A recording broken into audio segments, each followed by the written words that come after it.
One of the few people Pope Francis has expressed sincere and deep admiration for is Peter Faber, the first Jesuit priest in history.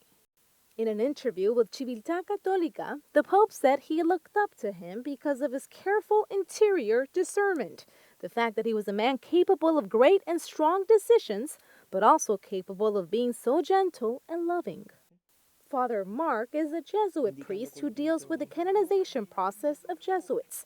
He says it's not a coincidence that Pope Francis highlighted those three features in Peter Faber.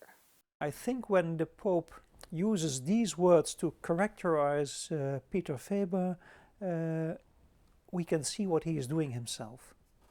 What strikes people every time again is his tenderness with people, his sweetness, embracing the disabled persons, kissing the ill, taking on the children of people. He was born in Villaret, France in 1506. He shared a room with Ignatius of Loyola and Francis Xavier when all three studied at the University of Paris.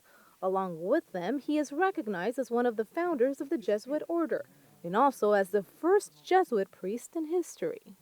And he is usually depicted surrounded by angels. Peter Faber, in his very short life, he only was 40 when he died, has done an enormous amount of traveling, always on foot. And while traveling, he was conversing with the saints, with the angels.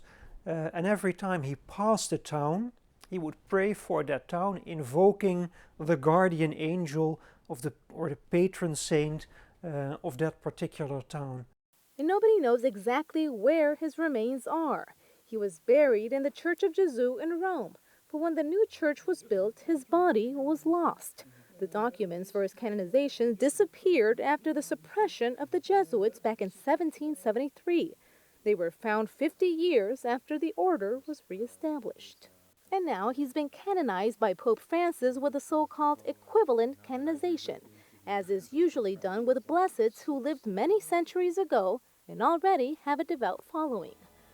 The main difference with a normal canonization is that in this case no miracles or ceremonies are needed to proclaim someone a saint.